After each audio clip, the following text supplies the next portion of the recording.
Hello and welcome to the Federal. You're watching Off the Beaten Track, a program in which we discuss a fairly important issue in great depth. Very recently you would have all seen two particular events happening. The first was that there was a protest by students of the Jawaharlal Nehru University in New Delhi. The students were trying to get out of the campus and go towards the university, towards the Ministry of Education. They wanted to do that to register a protest against an interview given by the Vice Chancellor of the university, Santirshi Pandit.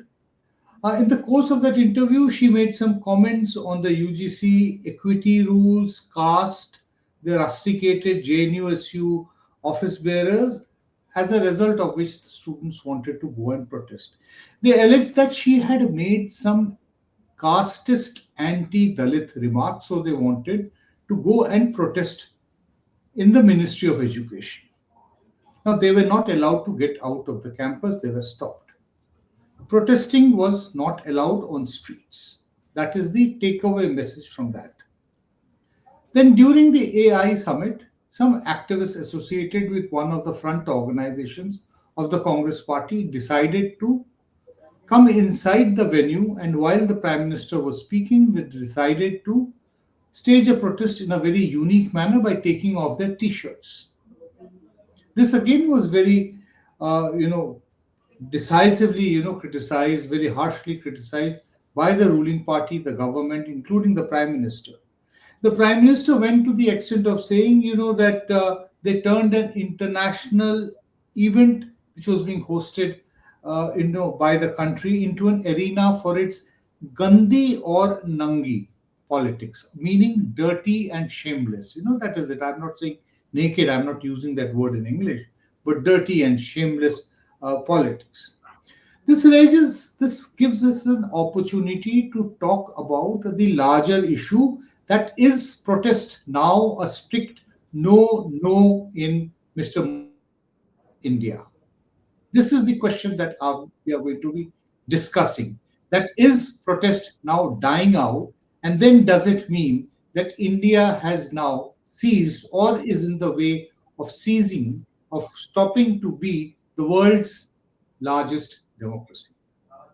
I'm going to be talking about somebody who has seen it all.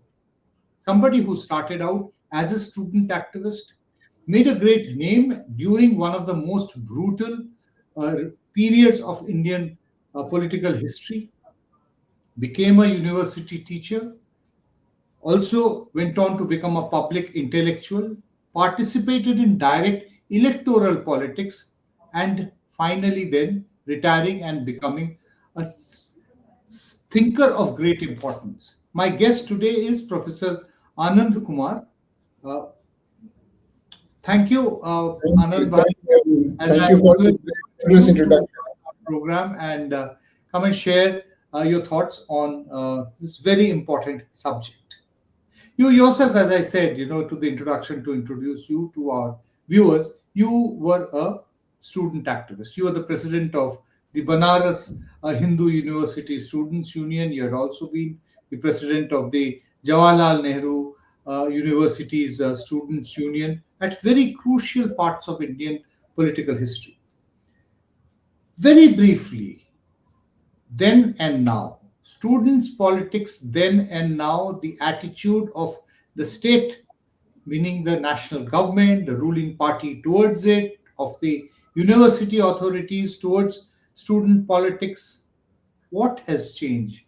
This expansive view I would like from you. It is a very strange contrast between the 70s and today, with a gap of 50 years. In the 60s and 70s, when we were students of undergraduate and postgraduate, and then later on JNU and research scholar, there was space for cultivating citizenship and learning the art and science of democratic politics, democratic mobilization. Student unions were an essential part of co curricular activities, and the vice chancellors had it as their duty to see that there is campus culture about mobilization, about protest, about cooperation, about competition, about conflict resolution. Today, there is an absolute ban. If you are protesting, you are doing something anti national, anti democratic, anti constitutional. It is very strange because if the citizenship is passive, then there is no way for the rulers to know how it is appearing from grassroots. There is no Mhm. way to know how the policies are being implemented. So it is a very important security check, internal check, safety valve mechanism. If the students are protesting, there is something basically wrong because most of the students are there for a career, for a future, and they trust the university system, the national education system.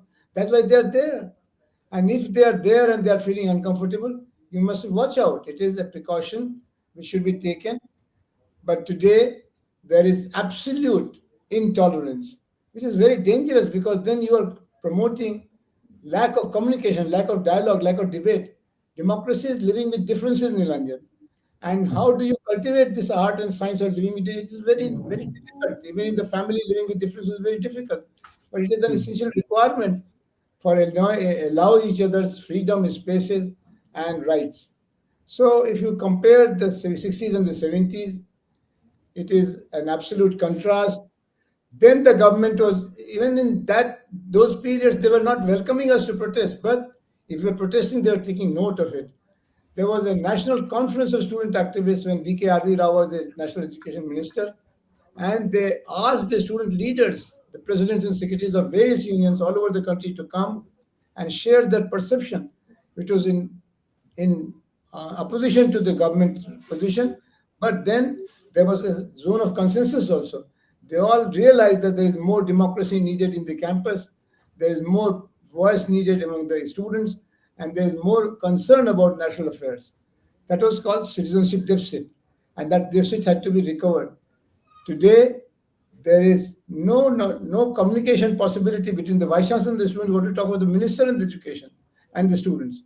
So it is very unfortunate that most of the universities are without student unions, and if there are student unions like in JNU, then they are denied the space of dialogue, controversy, conflict, and that is very dangerous.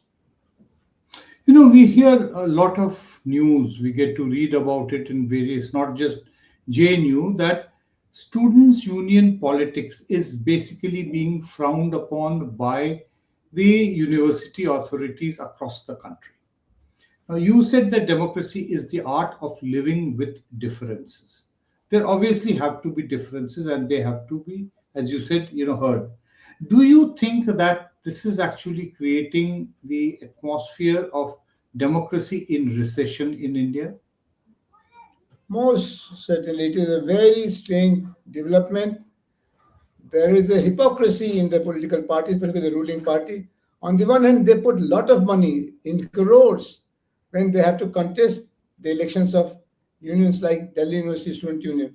On the other hand, they deny the genuine space for the elected representatives of the students to put their perspective, to share students' perspective. If students are talking to you about lack of employment, about joblessness, about commercialization of education, you please listen to them. They are future leaders of the country. They are talking sense. But if you're not making sense of their protest, you are missing an opportunity, you are missing a signal. And this is where there is a great crisis of future of democracy. If you are not promoting citizenship, art and science, art of cultivating mobilization, support creation, and living with adversaries, you are making them incompetent.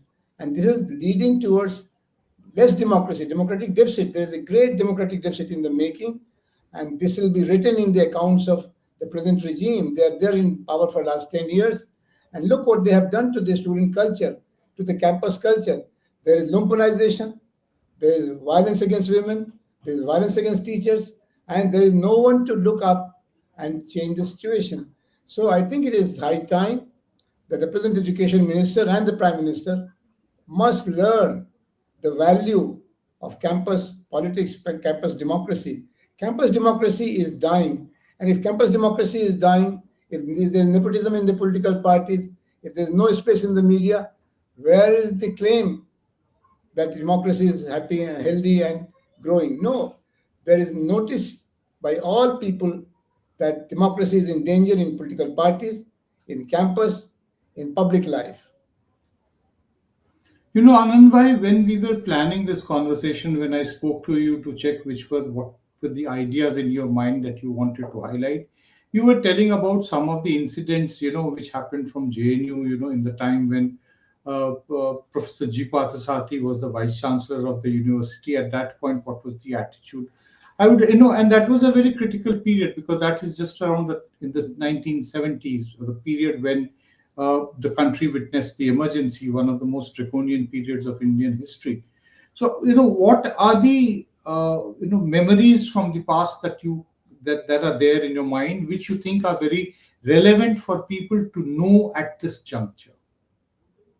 Very good point for us to remember that in 1960s and 70s, there was a culture of protest and it was handled with due care. For example, in Jawaharlal Nehru University, there was the first Gherav organized by the Student Union in 1972-73. It included the people who participated in the Gherav, included people like Prakash Karat and Sitaram Yechuri and a number of other people who were later celebrated bureaucrats and academicians and public intellectuals. The issue was a little tricky. Student Union had submitted a few demands, and the demands were not attended. So Student Union gave a call for a general body meeting. General body decided to go for a mass protest, and the mass protest somehow got converted into a dharna, a gherav. It was around 3 o'clock, 4 o'clock in the afternoon that the gherav started. By 7, 8 in the evening, there was a bit of a trouble because a few of the people among the authorities, the deans and the registrar and others were diabetic, and they needed their medicine and their food, and there was a bit of a scuffle. And at the same time, there was a call from Prime Minister's office because Prime Minister Indira Gandhi ji knew Parthasarathi ji since her student days in England, and she inquired if everything is okay, if police is needed, because the police force was just standing outside the campus walls. Mr. Parthasarathi, to his credit, he told Indira ji that you take care of the country's affairs, Madam Prime Minister. These are my students. Let me negotiate with them. Let me talk to them. My colleagues are with me. There's nothing to worry. There is no need of police. And then around 11 o'clock, when it became too late, we also thought that it is too much. We decided to withdraw our protest. Our gherav ended. Next day, I expected that there will be show cause notice to union president and some of us who were very vocal in the gherav. Nothing. There was a call from Dean of Students' office to the union president. Look, you people had too much of protest last evening. Vice Chancellor wants to meet you and renegotiate with you about your charter demand. When can you come? It was such a positive attitude that we decided not to go for militant action any further. Similarly, there was a national conference of Indian Science Congress, which has the tradition of being inaugurated by the Prime Minister. This was in BHU in 1970. And just before the Congress, there was a massive protest movement about the continuity of English as the linked language. There was some repression, some arrests and other things. So people decided to show black flag to Indira Gandhi, the Prime Minister. The Prime Minister came, he wanted to inaugurate. Just while she began her speech, there was black flag demonstration by half a dozen students. They were not beaten. They were just detained and they were taken to a police station, and Indira Gandhi continued with her speech. And those people were not even expelled from the university. This is what happened in 1970s in Banaras, Indian Science Congress, Prime Minister inaugurating, and there was a public demonstration and a public information that there will be a black flag against Indira Gandhi. There was a gherav in Jawaharlal Nehru University. Prime Minister wanted to send police, but the Vice Chancellor is nothing doing. They are my students. I'll negotiate with them. So, and today, the Vice Chancellor refuses to meet the Student Union President, Secretary, General Secretary, Vice President, Joint Secretary. Not only not meeting, they are expelled, rusticated. Are they so dangerous that they are not wanted in the campus? They are elected representatives. They know the students better than you do. And it is important that you understand the pulse of the campus. So you better talk to them. They're not there to throw a bomb at you. They are there only to present you with memorandum. You can say no if there is an impossible demand. Students will understand. They are very educated people. They understand the compulsions of the situation. But if you don't talk to them, that means the doors are closed. Then what do? They go out and talk to the education minister. You don't allow them to go to the education Don't minister allow. either. So you close all the windows, all the doors, And and as then let me remind you that what do you make out? You had possibly just retired. Then few years ago, the police went in and started. Police as well as some goons from outside went inside the campus and beat up several students and student leaders, and nothing has come out of it in terms of investigation and very shocking. It happened in the capital of India. That student union president, a lady, a girl, was beaten. Some faculty members were beaten. FIR was registered, but nobody has been detained. No action is taken. So if this lawlessness with the permission of with the connivance of the government takes place, then you are making students disbelieve.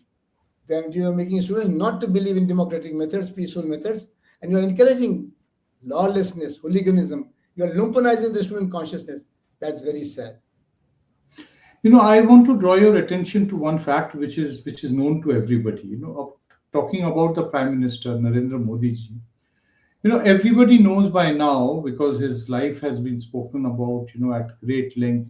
He was initiated into politics from within the RSS in the years after the Bangladesh war and the subsequent assembly elections in 72, 73. When in 73 and 74 there was a students' agitation in Gujarat, the Nav Nirman agitation which started, and that is the time when Mr. Modi was initiated very slowly by the RSS into public life, taking care of the agitation, trying to understand it, collect information, bring it to there.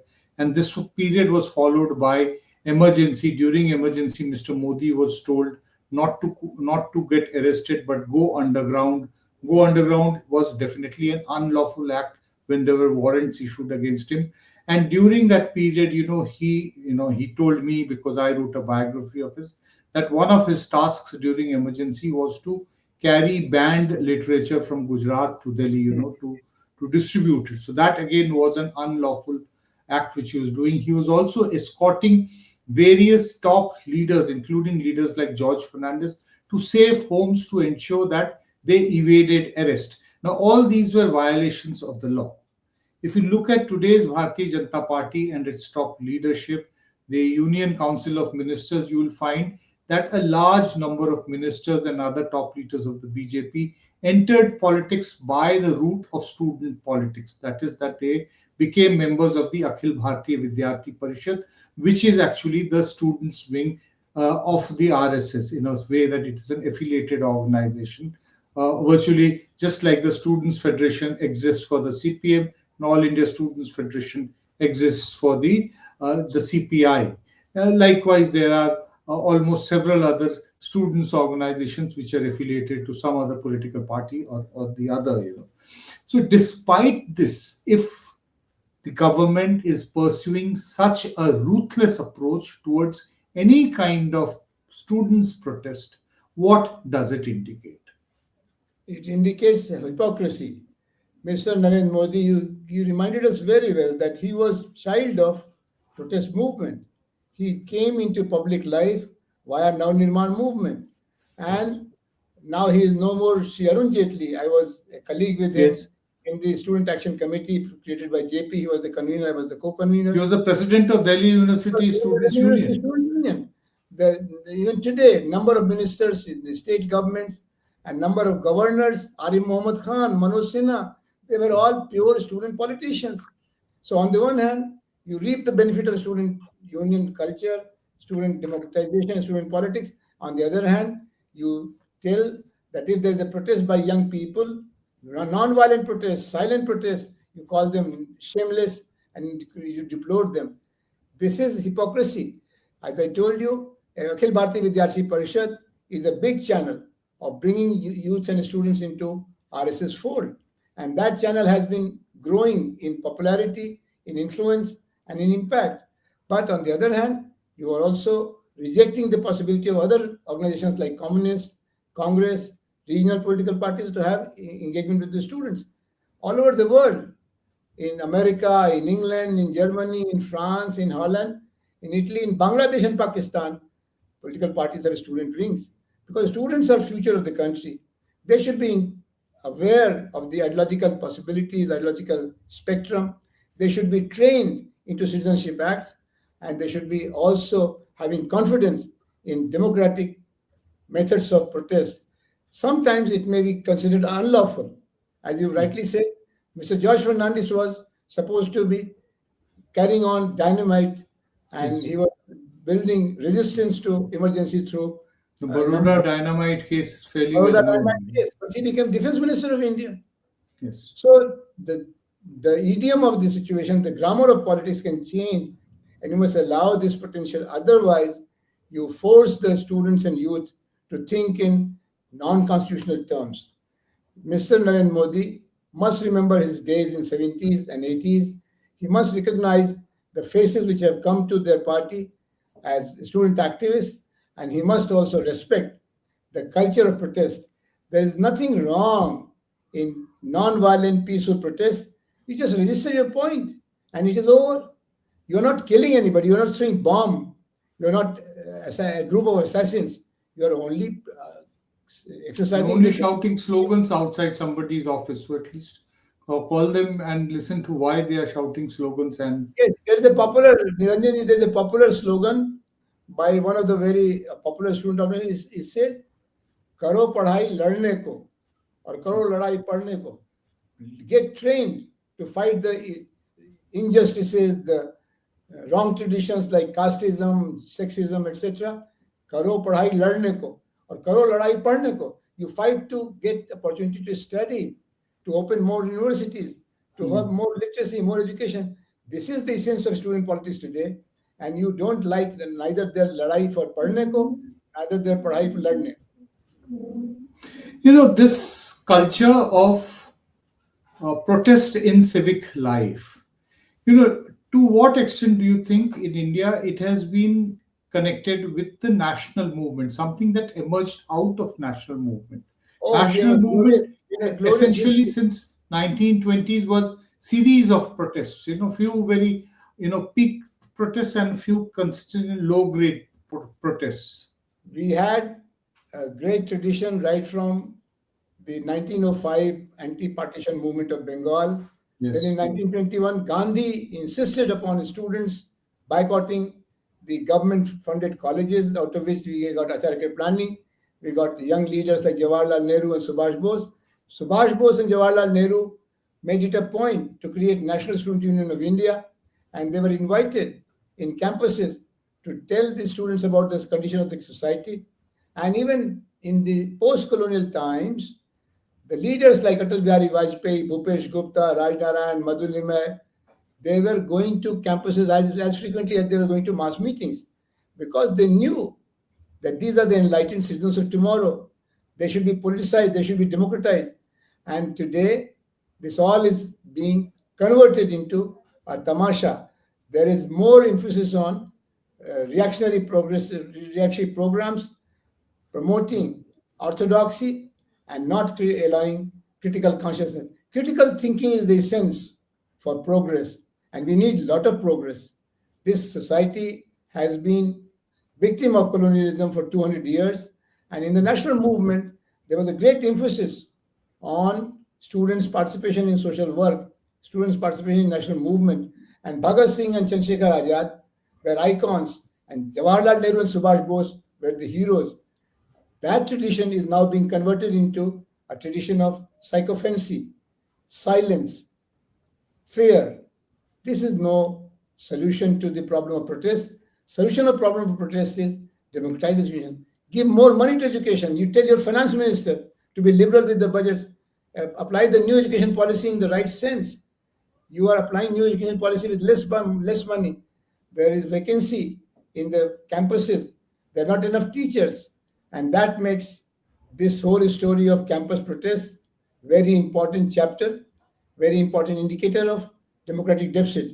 This government is promoting democratic deficit, and that democratic deficit is converting into legitimacy deficit. This government doesn't have the trust of the students and youth, and that makes them Shameful, ashamed of themselves because they had promised 2 crore jobs per year. That was 10 years ago. What is the data today? How many jobs have been created? And if students are unhappy, they have a right to be unhappy. You should thank them. They are following democratic methods. And it is still a zone of hope. The campus culture, the student protests, they're talking about environment, they're talking about sexual, what you call gender justice, they're talking about eliminating casteism. These are all positive contributions in nation building. Why you look at them as anti-national, anti-society, anti-democracy? Your definition of democracy is wrong. Your definition of nation building is wrong.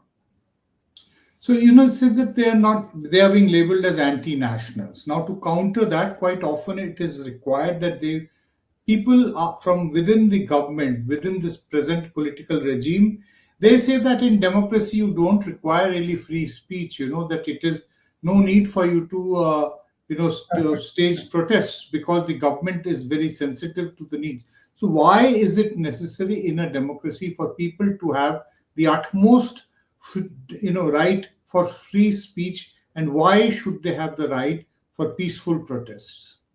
Free speech was the dividing line between feudalism, monarchy, and democracy.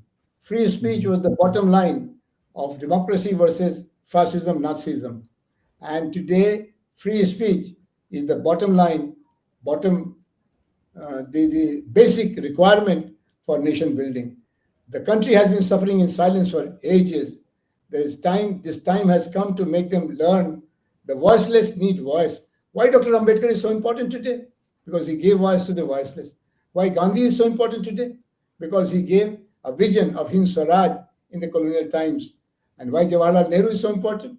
Because he made the country learn to deal with freedom with responsibility.